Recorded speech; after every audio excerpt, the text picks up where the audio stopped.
Okay, we have as a volcom speaker. Yep, it is a volcom or a bogan. I think it looks like a volcom, I think. But it looks like a volcom speaker, but if you take a close at a volume control, it looks more like an atlas or a bogan. Yep, it's an atlas. Here we have is a classic intercom speaker, and they used to work, but now these whatever that speaker is, it looks like a Bluetooth speaker being service mounted at one point. Really, you can tell by the blue lights, and yeah, they play loads of music.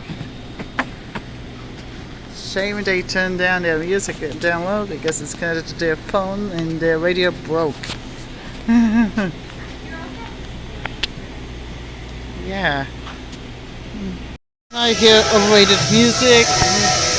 Here we have it says 4J speaker, and it's really unique. It's like a Kings Island's train station. Here's another shot of it.